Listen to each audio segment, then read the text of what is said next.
Cardboard Gold. Hosted by Adam B. from the RKM Collection. This week's episode, the 1955 Topps number 124 Harmon Killebrew. The Killer. Hammer and Harmon. Harmon Killebrew. Elected to the Baseball Hall of Fame in 1984, Harmon was best known for his prolific power. One of the earliest members of the 500 Club, Harmon totaled 573 home runs over his 22-season career.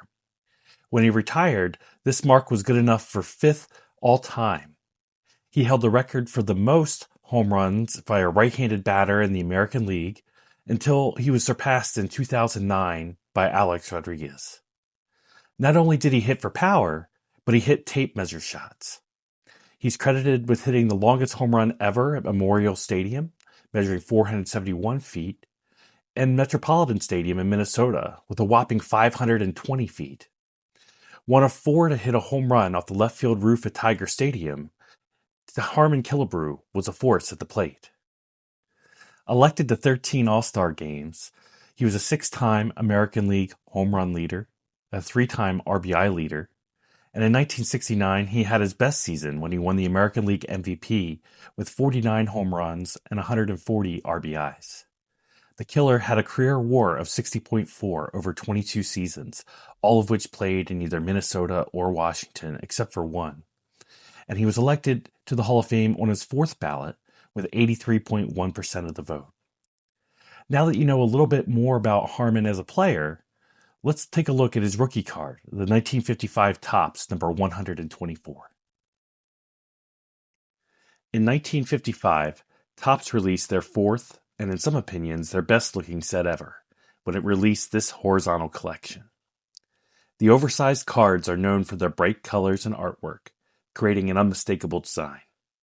Personally, I tend to favor the 56 design, but these clearly are a standout and easily recognizable.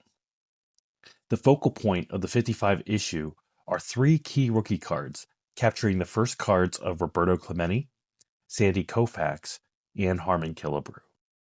Now, while Killebrew may not be as highly regarded as the other two Hall of Famers, this card is still widely coveted. The two most challenging condition obstacles the collectors run into tend to be poor centering and printing defects that can impact the bright yellow background on the card. You can see in our example, the yellow is very clean and the image is pretty well centered, although it's a little off top to bottom.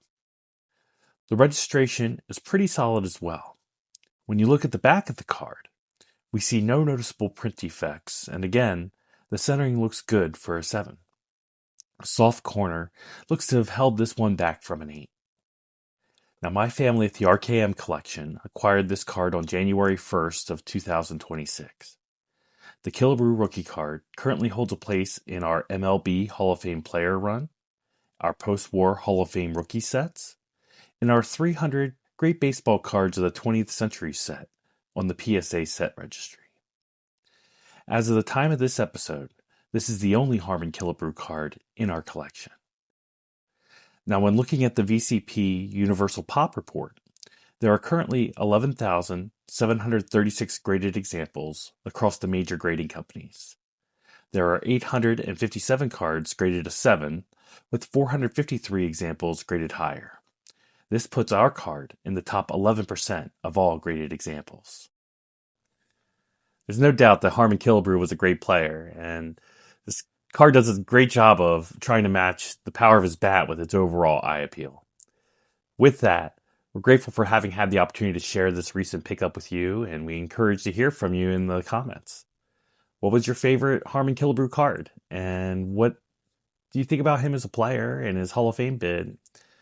How's he rank all time compared to some of the other greats? Is he really the logo, per se?